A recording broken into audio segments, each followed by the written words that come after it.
Assalamualaikum warahmatullahi wabarakatuh. Alhamdulillah, alhamdulillahi rabbil alamin.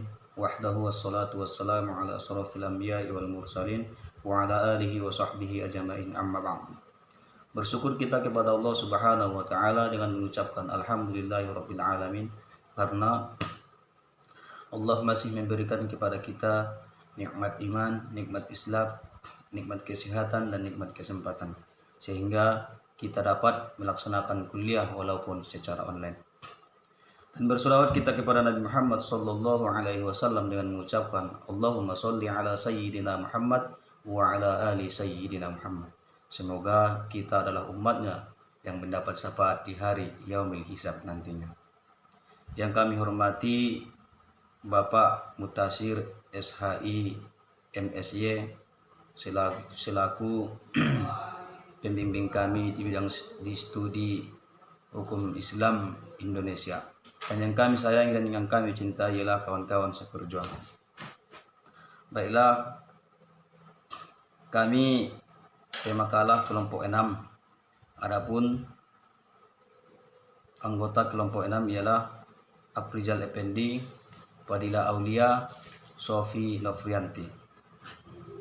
Baiklah, kami akan membawakan materi tentang hukum Islam Indonesia pada masa kesultanan, kolonialisme, dan kemerdekaan. Hukum Islam di Indonesia pada masa kesultanan.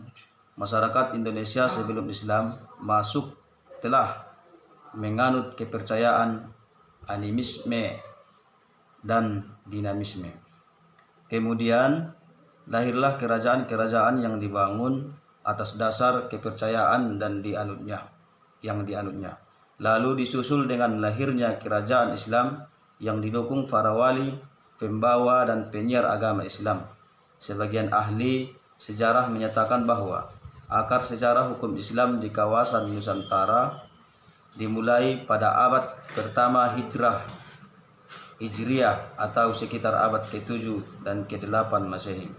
Titik awal gerakan dakwah para pendatang muslim dimulai di kawasan utara Pulau Sumatera. Kemudian secara perlahan gerakan dakwah itu membentuk masyarakat Islam pertama di Perlak, Aceh Timur. Dan komunitas muslim di wilayah itu menjadi cikal bakal lahirnya kerajaan Islam pertama yang dikenal dengan Samudra Pasai di wilayah Aceh Utara sekitar abad 13 Masehi. Dengan berdirinya kerajaan Pasai, Islam semakin menyebar yang dibuktikan dengan berdirinya kerajaan-kerajaan lain seperti kerajaan Malaka tidak jauh dari Aceh.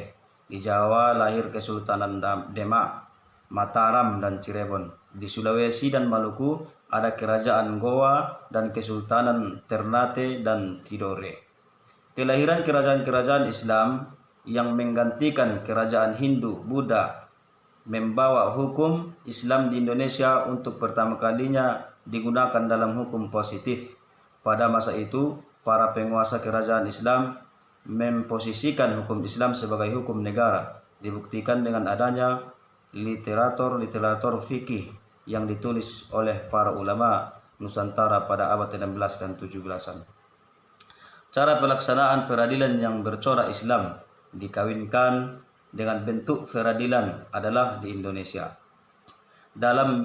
Dengan bentuk peradilan adat di Indonesia, para raja mengangkat ulama-ulama sebagai penghulu dengan tugas di samping sebagai ulama juga bertugas menyelesaikan sengketa dalam perkara perdata perkawinan, perceraian dan warisan serta masalah-masalah ibadah.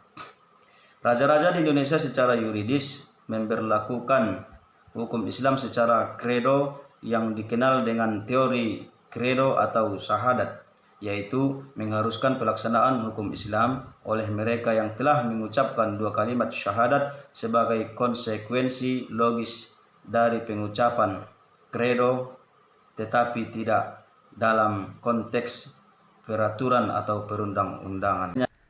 Bagian B. Hukum Islam di Indonesia pada masa kolonialisme. Penjajahan Belanda terhadap kawasan Nusantara dimulai dengan kehadiran VOC sebagai sebuah organisasi dagang Belanda, juga menjadi perpanjangan tangan kerajaan Belanda di kawasan Hindia Timur dalam menjalankan fungsi-fungsi pemerintahan dan hukum Belanda yang mereka bawa. Namun penggunaan hukum Belanda mendapat kesulitan oleh karena penduduk pribumi sangat sulit menerima hukum-hukum yang asing bagi mereka, sehingga VOC membebaskan penduduk pribumi untuk menjalankan apa yang selama ini telah mereka jalankan. Keadaan inilah disebut telah terjadi penerimaan hukum Islam secara menyeluruh oleh umat Islam pada tanggal 26 Mei 1670. Belanda mulai mengeluarkan VOC yang berisi pemberlakuan hukum waris dan perkawinan Islam pada pengadilan VOC bagi orang Indonesia, menyatakan bahwa hukum mengikuti agama yang dianut seorang pengakuan terhadap hukum Islam ini terus berlangsung bahkan hingga menjelang peralihan kekuasaan dari kerajaan Inggris kepada kerajaan Belanda kembali setelah Thomas Stamford Raffles menjabat sebagai gubernur selama 5 tahun dan Belanda kembali memegang kekuasaan terhadap wilayah Hindia Belanda.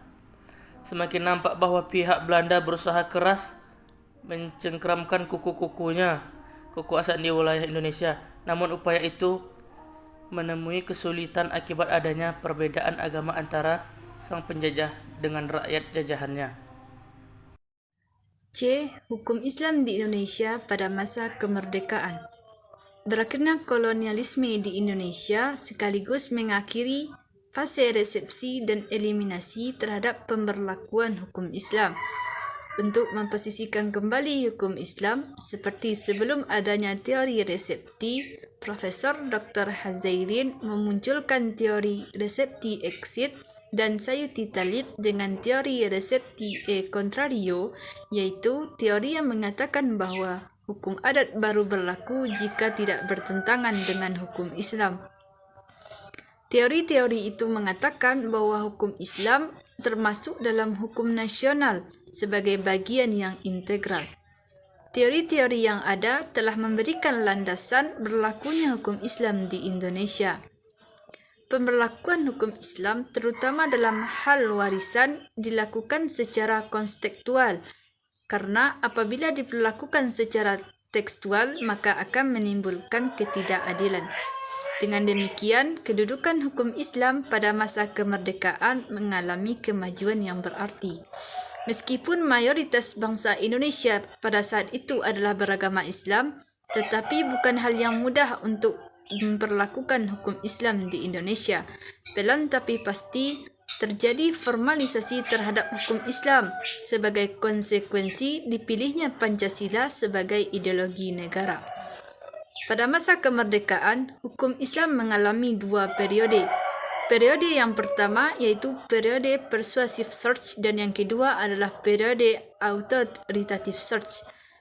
Periode persuasive search yaitu sumber yang terhadapnya orang harus yakin dan menerimanya.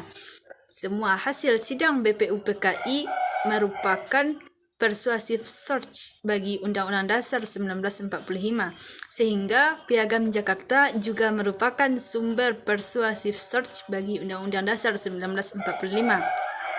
Meskipun dalam Undang-Undang Dasar 1945 tidak dimuat 7 kata Piagam Jakarta, tetapi hukum Islam berlaku bagi bangsa Indonesia yang beragama Islam, sebagaimana dijelaskan dalam pasal 29 ayat 1 dan 2.